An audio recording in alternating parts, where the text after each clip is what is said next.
이게 건물입니다. 이게 건물이에요. 오. 근데 제가 개인적으로 좋아하는 라인은 여기에서 안쪽으로 조금 들어와서 2024년도 올해 여기도 천지 개벽할 만한 수준일 것 같아요.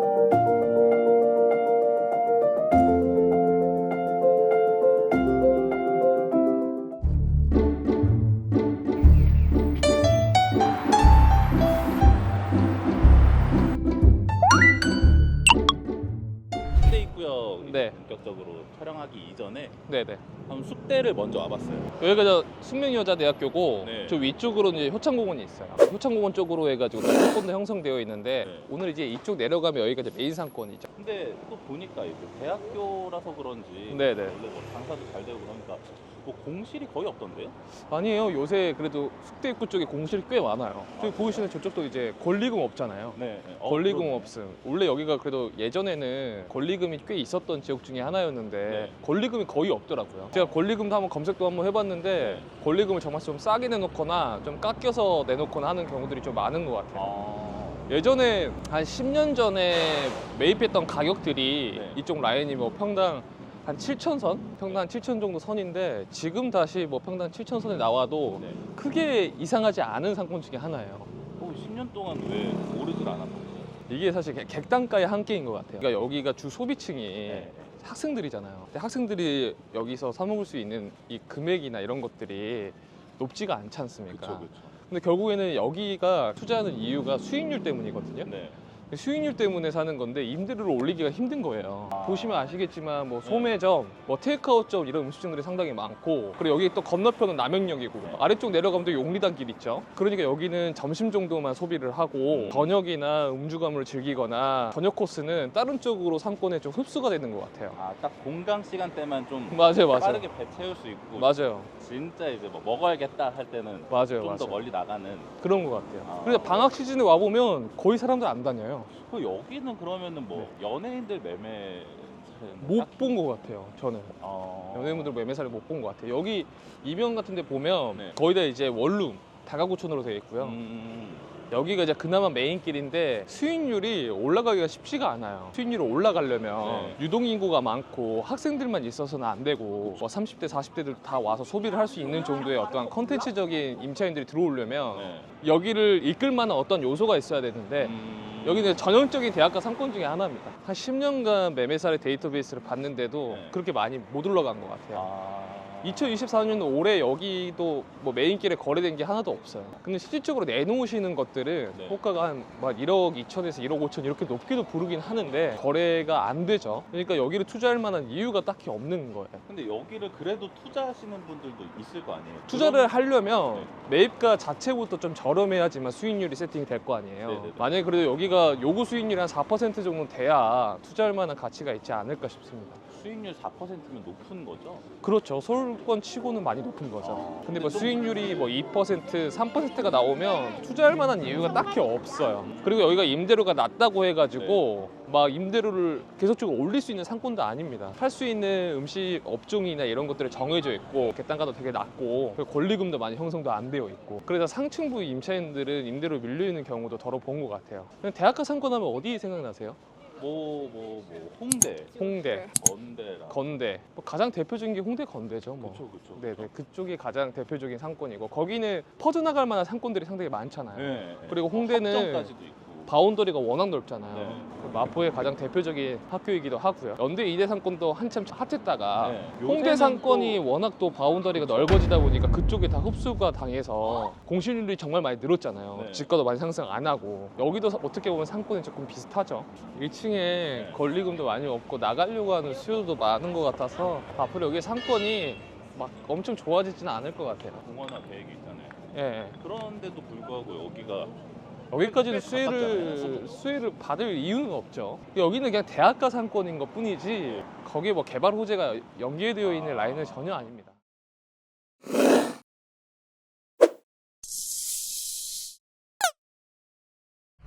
노후도가 엄청 심하지 않아요? 근데 진짜 오래된 건물 있는 만큼 뭔가 멋스러운 게 있어요. 그쵸. 네. 여기는 제가 예상했을 때 한 7, 80년대 때 지어진. 맞아요. 노후도가 되게 심해요. 여기가 이제 동후암동이에요. 동후암동. 그다음에 아까 반대편은 서후암동이라고 불리거든요. 두 개가 이제 특계로 묶여 있어요. 근데 보통 이제 재개발 묶여 있으려면 그 촉도가 노후도거든요. 부동산 관련된 어플 중에 부동산 플래닛 이런 데 들어가 보면 건물의 노후도를 볼 수가 있어요. 그래서 요새 여기 용산 쪽이라고 하면 거의 지금 한남뉴타운이 가장 인기가 많고 그렇잖아요. 한번 가본 적 있어요. 예, 예, 거기 노후도로 보게 되면 엄청 다 빨간색으로 집약이 돼 있거든요. 네. 그만큼 노후도가 엄청 심하다는 건데 여기 후원도 마찬가지입니다. 노후도가 예전에는 3분의 2 이상이 60% 노후도가 있어야지만 재개발로 좀 지적이 되거나 했었는데 네. 그러면 너무 더디잖아요 또. 그쵸, 그쵸. 그래서 전체 이 재개발 구역의 한 60% 정도 노후도가 해당한다고 하면 좀 신속하게 개발을 하라고 묶어줘요. 근데 그렇게 되면 안 좋은 점이 이제 신축 건물을 지어서 이제 쪼개기를 하죠. 좀 쪼개기를 하는 경우들이 있어가지고 오히려 좀 개발 속도가 더딘 편도 있습니다. 사실 요새 아파트 값이 너무 비싸잖아요, 용산은. 네. 그러니까 재개발로 투자를 하는 거예요. 어... 뒤에 차 조심. 와, 되게 오래된 빌라들이나 건물도 되게 많네요. 되게 많죠. 네. 여기 공사 엄청 크게 하고. 예, 수도요거예요, 수도요거. 예전에 수도요거 옛 부지를 지금 서울시 교육청에서 이제 건물을 짓고 있는 거거든요. 올해 착공 들어갔습니다. 그래서 되게 큰 부지로 건물 짓고 있죠. 이쪽이 앞으로 좀 좋아질 것 같아요. 여기가 이제 용산공원이라는 큰 호재가 있잖아요. 네. 용산공원을 개방하겠다라고 발표한 게 2010년도예요. 네. 지금 14년도가 지났잖아요. 아직까지도 진천이 없습니다. 그리고 아직 100%다 반환을 못 받았어요. 전체 면적 중에서 한 30% 정도 면적만 반환을 받았거든요. 그래서 아직까지도 갈 길이 아주 멀어요. 근데 국토부 입장에서는 그거를 전부 다 반환한 다음으로부터 한 7년 동안을 계획을 잡겠다라고는 하는데 이게 계속적으로 시간이 흘러갈수록 공사비가 많이 올라가잖아요. 당초 잡았던 그 공사 비용이 한 1조 2천억 정도를 잡았었는데 와. 지금 한 2배 정도 더 올랐어요. 근데 이제 저희의 어떻게 보면 혈세들이 많이 들어가겠죠. 그렇게 오래 걸리면 네. 전에는 한번 와볼 수 있을란가 이게? 그래도 아직까지는 무기한 연장이긴 하지만 네. 이게 왜 계속 매년마다 화두가 되냐면 네. 그 센트럴파크 이상의 크기거든요, 미국의. 네. 이 용산공원이 서울의 주요 지역들이 사실 좀 핫플레이스가 됐던 곳들을 좀 보다 보면 거의 다 이 자연환경 때문에 많이 됐어요. 성수동 생각하면 사실 제일 먼저 생각나시는 게 뭐세요? 서울숲. 그쵸. 서울숲이라는 또 자연적인 테마가 있잖아요. 근데 용산에는 용산공원이라는 이 큰 테마가 있기 때문에 그리고 그 면적이 또 어마어마하잖아요. 그래서 사실 엄청난 호재거든요. 네. 그래서 가격 방어가 계속적으로 되고 있는 이유 중에 하나입니다. 근데 저희가 뭐 강남이나 분당이나 수도권이나 지방을 비교해 보면 항상 뭔가의 아쉬운 점은 교통이나 인프라는 좋은데 자연 환경이 별로 안 좋잖아요. 맞아요. 녹지. 근데 서울의 이제 급사라기 땅에 뭔가 공원이나 녹지를 만든다는 게 네. 사업성이 안 나오니까 그래서 이쪽이 나중에 개발이 되면 천지개벽할 만한 수준일 것 같아요. 이제 이쪽이 동호암동이에요. 그래서 이쪽도 재개발이 될 예정이고 저쪽 보이시는 지하차도 보이세요? 네. 저기가 청파동. 아. 일로 가보시죠. 근데 이 건물 괜찮은 것 같아요. 왜냐면 여기서 차량을 정차를 하잖아요. 이쪽 옆쪽에 이제 여기가 남영동이고 이쪽 또한 특별계획구역으로 묶여 있어요. 그러니까 특별계획구역이라는 말은 아직까지 뭐 어떠한 뚜렷한 개발적인 목표가 안 잡혀져 있다는 얘기거든요. 여기는 신축도 안 되고 중축도 안 되고 개축도 안 돼요. 그러니까 이제 공사 행위를 할 수가 없는 거죠. 건물 형태 그대로 써야 되는데 리모델링 정도는 괜찮습니다. 안에 뭐 내력벽을 깨고 뭐 구조보강을 하고 이 정도는 괜찮은데 건물을 물리적으로 늘리거나 줄이거나는 할 수가 없어요. 사실 여기 남영동이 조금 뜬 이유도 이 용산공원 반환 때문에 많이 뜬 거예요. 그리고 아직 여기가 좀 노후화된 단독주택들을 좀 개조를 해가지고 트렌디한 임차인들이 좀 많이 들어왔거든요. 일일이 열거하기에도 좀 많은 임차인들이 많이 들어와 있습니다. 뭐 이런 건물도 좀 리모델링을 한 거고. 근데 임대료 수준이 그렇게 높지가 않아요. 오히려 이제 이렇게 조금 올라간 건물들이 증축 개축을 못 하다 보니까 나중에 리모델링 하기에는 좀 편하겠죠. 그러면 여기도 다 성수동처럼 될 수 있는 거 아니에요? 기간에 따라서 좀 달라지지 않을까 싶은데 아직 좀 무기한으로 연장이 됐기 때문에 쉽지는 않을 것 같아요. 그리고 여기는 저기 먹자 상권으로 형성이 되어 있고 네. 이렇게 좀 오래된 건물들이 좀 많이 즐비하죠. 그리고 여기가 이제 전용 평당 임대료 기준으로 한 15만 원에서 많게는 한 22만 원 정도 되는 것 같아요. 그리고 여기 건물 보면 이게 1층의 상가들이 뭐 2층, 3층까지 번지진 않거든요. 네. 점심에 잠깐 좀 반짝하고 저녁에 주변 직장인들이 와서 먹는 정도. 특정 음식점들만 좀 핫플레이스가 돼서 웨이팅이 될 뿐이지 여기가 뭐 사람 유독 인구가 엄청 많다거나 네. 또 그런 라인은 아니에요. 왜냐면 여기서 조금 더 내려가면 삼각지역이 있잖아요. 네. 그 차라리 용리단길 쪽으로 사람이 더 많이 몰려서 그쪽으로 좀 흡수되는 상권이기도 해요. 그리고 여기는 좀 지나가는 상권인데 그래도 아직까지 그쪽 용리단길보다는 여기가 조금 더 저렴하거든요. 호가는 뭐 1억 5천에서 한 1억 3천 정도 사이 불리지만 실제로 팔린 것들 보면 뭐 8천대, 9천대에도 팔리고요. 1억대에도 팔리는데 그래도 여기가 그 규모가 되게 작아요. 건물들을 보시면 뭐 20평대, 30평대, 많게는 많게는 한 50평대 이런 건물들이 되게 많아요. 와, 여기 이용원이 있네. 와. 엄청 오래된 그거 같은데. 네. 저기도 무슨 촬영을 하나 보네요. 이쪽으로 가볼까요? 여기 남영동 상권에서는 이 라인이 가장 좋습니다.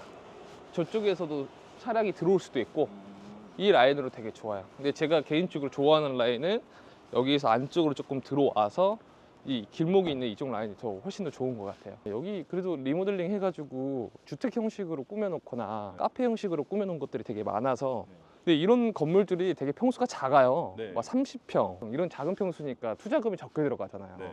좀 장기적인 안목으로 소액 투자로 좀 개발 호재를 좀 장기적으로 가져간다고 하면 전 이쪽 투자도 괜찮은 것 같아요. 근데 여기에 뭐 100억 이상 투자하거나 7, 80억 이상 투자하는 거는 하는 것보다는 네 너무 아쉽다고 생각이 들고 고양이 너무 귀여워. 애기 고양이 진짜 작다. 저기도 이제 한국일보 그룹 사옥으로 건물 신축하고 있는 거고 이 앞쪽으로 좀 더 가볼까요? 네. 저기 보이시는 공터 보이시죠? 네. 저기가 이제 캠프키 부지라고 해가지고 2020년도에 주한미군한테 반환받은 부지예요. 국토부가. 그래서 국방부가 소유하고 있는 건데 지금 이제 저기도 이제 개발을 하죠. 거기 뭐 땅값만 몇 조 원대다 이런 얘기가 좀 있는데 근데 저기가 이제 토지 오염이 돼 있으니까 작업을 조금 해야 돼서 공사가 조금 더딘 걸로 알고 있어요. 그리고 이쪽으로 다시 좀 돌아가다 보면 그래서 여기가 이제 대로변이고 저쪽 맞은편 쪽은 2구역으로 묶여 있어요. 그래서 저쪽이 스카이라인으로 바뀔 겁니다. 업무시설하고 고급 주상복합하고 아파트하고 해가지고 바뀔 거라서 고급 주거나 고급 오피스텔이나 고급 업무용이 많이 들어설 예정이고 그렇다고 하면 저기에 많이 수용된 사람들이 물론 이제 저기 커뮤니티 안에서도 많이 소비를 하겠지만 이쪽 상권이 좀 돋보일 수가 있겠죠. 그리고 여기가 보이는데 다 노후가 돼 있잖아요. 다 특기로 묶여있기 때문에 공사 행위가 안 돼서 그래요. 건물이 신축을 할 수 있거나 전체 대수선을 할 수 있다고 하면 건물의 형태가 많이 바뀌어지겠지만 아직까지 그거를 이제 막고 있어가지고 못하고 있는 상황입니다. 서울에 이렇게 개발 호재들이 많이 있는 지역들은 네. 거의 다 선반영이 되어 있습니다. 그렇게 되어 있기 때문에 저런 허름한 건물들이 1억 5천, 1억 4천 이렇게 부르는 거죠, 평당. 건물 투자를 하는 이유나 네. 토지 투자를 하는 이유도 네. 임대 수익을 얻기 위함도 있지만 미래 예상 수익을 반영을 해서 사는 경우도 많잖아요. 그리고 그거를 예측하려고도 하고 그래서 선반영이 되어 있지만 지금 용산 이런 개발 호재가 있는 경우에는 워낙 천지개벽할 만한 수준의 개발이기 때문에 앞으로 더 기대가 많이 된다는 거죠. 그래서 가격 방어가 잘 되는 것 같아요, 이쪽은. 여기 말고 대안도 있을까요? 이쪽 말고 대안은 아직 아무래도 조금 선반영이 덜 후암동 쪽 괜찮은 것 같아요. 후암동이요? 네, 후암동 쪽이나 아니면 이태원동 그쪽 라인이 좀 괜찮은 것 같습니다. 녹사평 그쪽 라인? 만약에 후암동 3개랑 여기 하나랑 가격이 같다 그러면은 후암동 세 개죠. 왜냐면 후암동은 그 아까 제가 말씀드렸던 서후암동, 동후암동 재개발 추진으로 묶여 있지 않은 이상은 네. 다 개발이 가능하거든요. 개발이 가능하다는 거는 또 빠르게 빠져나올 수 있다는 거잖아요. 근데 여기는 이러한 그 1층 단층짜리 건물이 아무리 임대료를 높게 받아도 네. 이 한계가 있잖아요. 그쵸.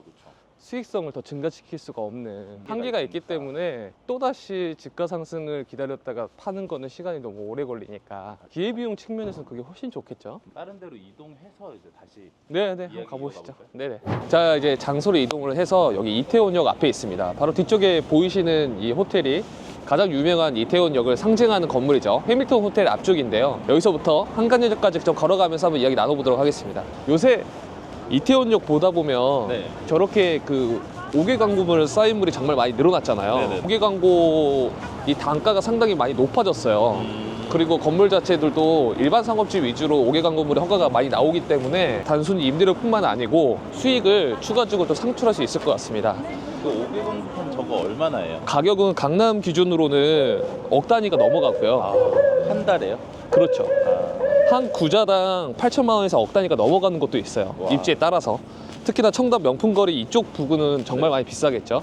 근데 이태원동도 마찬가지로 예전에 비해서는 유동인구가 많이 줄었긴 했지만 네. 지금도 정말 많이 발생할 거라고 생각을 하고 있습니다. 그리고 여기 바로 앞에 위치한 이 건물이 무신사 스탠다드예요. 아. 2019년도에 한 400억 정도 매입을 해서 건물을 신축을 한 겁니다. 여기 되게 좋은 것 같은데 400억이면 그래도 좀. 그 당시 2019년도에 평당 한 1억 9천 정도에 매입을 해서 네. 전부 다 허물고 건물을 신축을 한 거고요. 아. 그래서 아래층은 리테일로 쓰고 있고 네. 상층부는 무신사 스탠다드로 쓰고 있죠. 네. 그리고 여기 맞은편에도 무신사가 또다시 들어가서 상층부 일부 층이 또 무신사 스탠다드로 많이 쓰고 있어요. 와. 근데 가동률이 정말 많이 좋다고 하더라고요. 무신사 건물 엄청 많았던데. 근데 아무래도 이제 무신사라는 업종 특성 자체가 네. 패션을 많이 다루는 쪽이다 보니까 MZ세대들이 많이 다니거나 유동인구가 많은 상권이 여기 이태원이나 한남동 자체가 네. 어떻게 보면 요새 패션 성지라고도 불리잖아요. 네. 그래서 여기를 좀 많이 입점을 한 것 같습니다.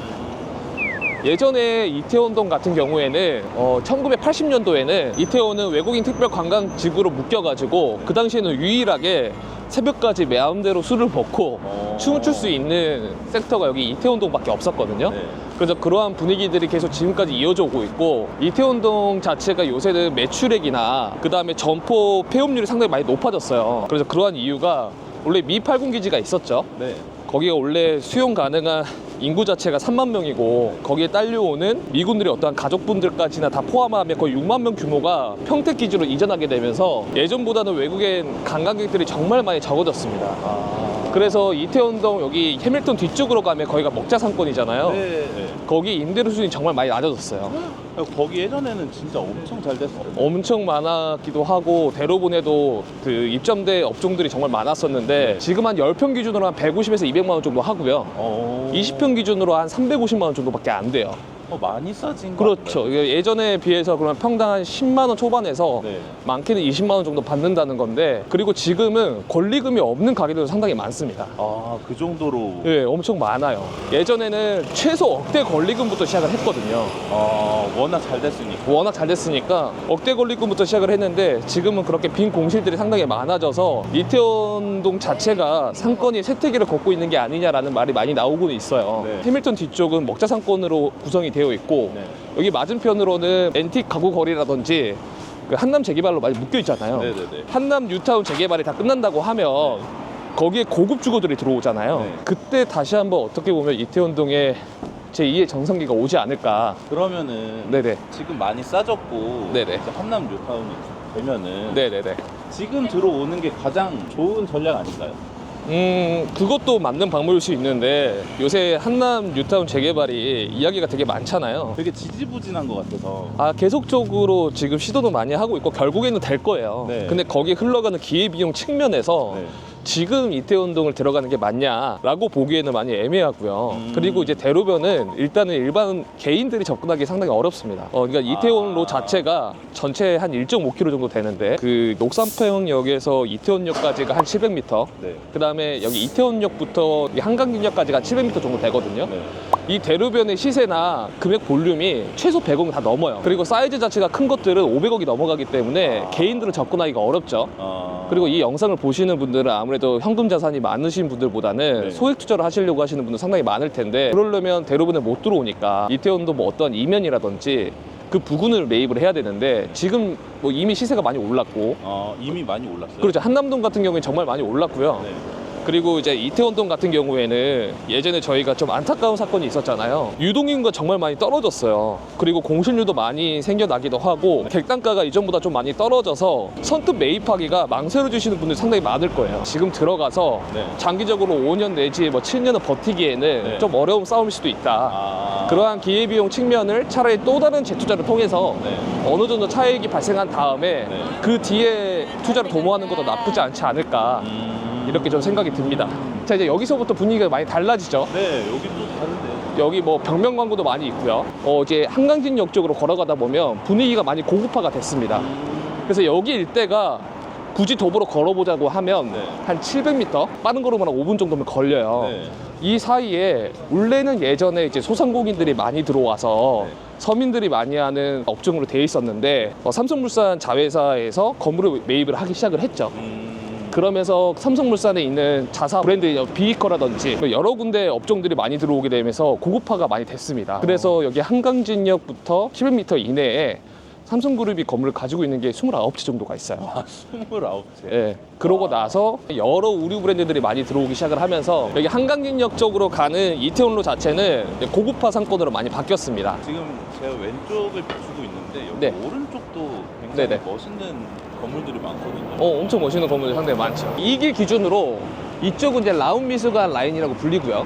그리고 가장 유명한 부자피자 라인이라고 불러요. 아, 부자 피자. 그래서 연예인 중에 가장 유명하신 이효리 씨가 예전에 건물을 샀다가 팔았던 그 라인 섹터인 거고요. 여기 기준으로 바로 이면은 카페거리라고 형성이 되어 있죠. 그래서 이제 소매점, 식음료, 그 다음에 이제 플래그십 스토어가 상당히 많습니다. 그래서 이쪽은 최근에 제가 임대료로 보는데 정말 깜짝 많이 놀랐어요. 왜요? 적게는 뭐 30만 원에서 많게는 55만 원 정도까지 해요. 와. 근데 이러한 임대료가 계속적으로 진행이 될지는 사실 많이 우려스럽긴 합니다. 아. 저희 같은 투자자 입장에서는 임대료 자체를 보수적으로 측정을 하고 들어가야 되잖아요. 네네. 근데 이러한 MZ세대들이 어디에 발걸음을 많이 옮기냐에 따라서 상권 자체가 많이 변모하기 때문에 저는 조금 더 부정적으로 보게 되더라고요. 그럼에도 불구하고 계속 직전 최고가로 치면서 네. 최고가 거래가 많이 되고 있습니다. 여기 뒤에 보이는 여기 스타벅스 건물 있잖아요. 네네. 이 스타벅스 건물 중에서도 리저브 건물인데 이게 사이시 건물이에요. 아오.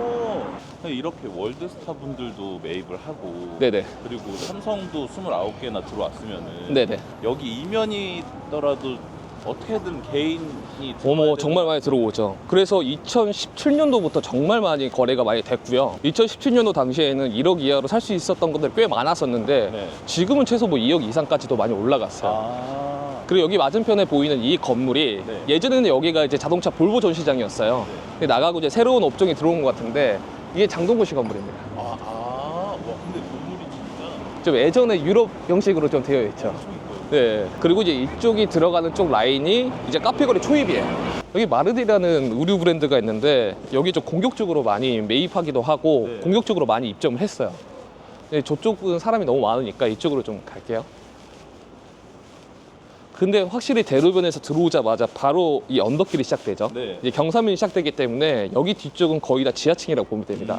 오른쪽에 보이는 이 모든 지면들이 다 지하층이라고 보면 돼요. 한남동, 이태원동 생각하면 어떤 게 가장 생각이 나세요? 한남동 이태원동 하면은 일단 저는 외국인 그리고 먹을 거 많다 먹을 거 많다. 그리고 골목골목 저는 좀 다니기 싫다. 아, 그 이유가 경사길이 많죠. 네. 그러니까 사실 음식점들 정말 많잖아요. 네. 특히나 요새는 한남동 지표로 거의 지도가 가더라고요. 워낙 많으니까. 네. 그거 뭐 가장 첫 번째 이유일 수 있고 두 번째는 접근성이 너무 떨어져요. 아 맞아요. 저도 이제 한남동이나 이태원동을 간혹 가긴 하는데 네. 제가 애용하는 맛집이 있어서 그럴 때 갈 때마다 항상 느끼는 거는 접근성이 너무 떨어집니다. 아니, 경사면 때문에. 진짜 마음 먹고 가는 거 아니면은 쉽지 않아요. 여기 주변에서 무슨 일이 있어야만 오는 거고. 맞아요. 이 항상 그래서 접근성이나 저희가 이 도로 상황을 많이 봐야 돼요. 네. 그래서 어떻게 보면 아직까지는 이런 단어를 쓰긴 좀 그렇지만 예전보다는 상권 쇠퇴기를 정말 걷고 있다는 대표적인 상권은 네. 그 리단길의 가장 대표주자죠. 경리단길이 정말 많이 죽었고요. 지금 이렇게 추운 겨울날은 걷기도 되게 어려워요. 여기 빙판길이면은 진짜 안 다닐 것 같은데요. 또 여름에도 걷기도 어렵습니다. 아 더워서. 더워서. 그래서 이제 경리단길이 많이 쇠퇴하고 있고 네. 뭐 원가 수준 이하로 나와 있는 건물들도 좀 많긴 해요. 제 지인들이나 네. 아니면 뭐 SNS상에서 얘기를 하다 보면 패션 쪽이라든지 네. 가장 트렌디한 걸 쫓으려면 네. 한남 성수부터 가라고 하잖아요. 성수동과 한남동의 어떤 공통점은 패션이거든요. 성수동은 플래그십 스토어니까 체험을 하는 사람들이 상당히 많죠. 그쵸. 볼거리도 상당히 많고. 그렇죠. 근데 여기 한남동은 굳이 성수동과 좀 차이를 준다고 하면 실제 소비를 많이 일어나는 섹터이긴 합니다. 그래서 여기 한남동이나 매출표나 이런 지표를 보면 성수동은 요식업이라든지 식음료가 상당히 많고요. 네. 의류 관련된 매출 체계를 보면 한남동이 좀 많이 더 높습니다. 그리고 이태원동은 아까 제가 말씀드렸던 것처럼 매출 자체가 20%에서 30%가 떨어졌어요. 폐업률도 상당히 올라갔는데 네. 반면에 여기 한남동은 네. 폐업률은 거의 0%에 가깝고요. 오히려 이제 개업률이 점점 올라가게 되면서 네. 매출액도 10% 이상으로 안정적으로 성장을 하고 있습니다. 그래서 이태원동은 세태기에 걷고 있지만 한남동은 안정적인 상권이다. 성장 상권이라고 보시면 될 것 같아요. 저희 다시 돌아갔네. 너무 힘든데? 자, 이제 여기는 아까 저희가 왔던 데 길을 반대로 이제 한강진역 대로변에서 이제 이태원역으로 다시 한번 걸어가 보겠습니다. 저희가 예전에는 명품 자체를 소비하는 그 연령층이 40대, 50대가 가장 주됐었거든요. 그리고 가장 중추적인 역할을 했던 게 사실 40대였는데 매출 통계나 리서치 결과를 보다 보면 20대, 30대가 우리나라 대한민국 명품 소비량이 1위입니다. 그러니까 당연히 기업들 입장에서도 단순히 예전처럼 백화점에서 영업을 해서 인하우스하는 고객들을 상대하는 게 아닌 이 MZ세대들을 타겟팅하기 위해서는 MZ세대들이 많이 이동하는 경로에 오프라인 매장을 열어야지만 이게 계속 성과를 이룰 수가 있잖아요. 그래서 이것 자체도 많이 트렌드가 바뀌었어요. 플래그십 스토어가 점점 열리고 있다 보니까 가방을 매볼 수 있고 이 브랜드를 체험할 수 있는 게 뭐 한남동, 뭐 성수동, 그리고 압구정 로데오 이런 데에 탈바꿈을 하게 되는 거죠. 근데 그 이유는 MZ세대들이 가장 많이 몰리고 가장 핫해진 플레이스 안에만 들어가다 보니까 그 MZ세대들이 발걸음 쫓다 보면 투자에 대해서도 인사이트를 좀 얻을 수 있을 것 같아요. 지금 보시면은 사람이 많은 거는 아닌 것 같거든요. 그렇죠. 예전보다 많이 떨어졌죠. 예전에는 아무래도 유흥상권이 굉장히 많았었죠. 저는 밤에 와보지 못해서 못 느끼긴 하지만 제 체감상으로 느끼기에는 전보다 많이 떨어지지 않을까. 예, 이제 골목으로 좀 들어왔는데 여기 이제 뒤쪽으로 가면 이제 고급 단독주택 존이에요. 그래서 이제 고급 단독주택을 뭐 사무실 용도로 바꿔서 사무실로 이용하시는 분들도 있고 아니면 이제 자기 자택으로 사용하는 경우도 있고 연예인들 상당히 많잖아요. 박나래 씨도 계시고 송중기 씨도 계시고 최근에 유한 씨는 매입했다가 바로 또 매각을 했지만 그거 말고도 많은 유명인들 분들이나 아니면 기업인 분들 정말 많이 들어와 있죠. 그래서 여기가 이제 여기 메인 상권이라고 볼 수 있는데 근데 진짜 사람이 예. 사람이 별로 없죠. 예전에는 평일 점심 때도 고대박을 했던 거 그러니까 이전보다는 확실하게 유동인구가 많이 떨어진 것 같긴 해요. 밤에 유동인구가 많은지는 제가 밤에 와서 한번 체크를 해봐야겠지만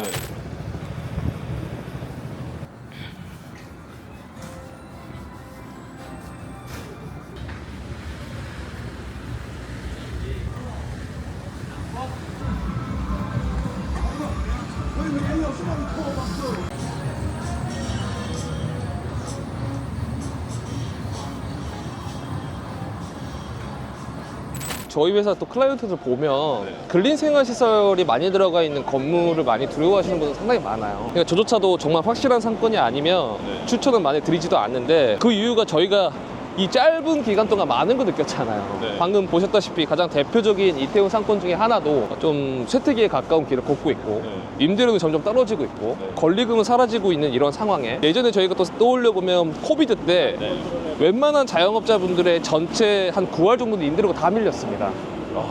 그래서 그런 리스크들이 다 건물 소유주분들한테 왔기 때문에 이걸 한번 체험해 보신 분들은 웬만해서는 근린생활시설 건물을 되게 보수적으로 검토하시는 분들이 상당히 많아요.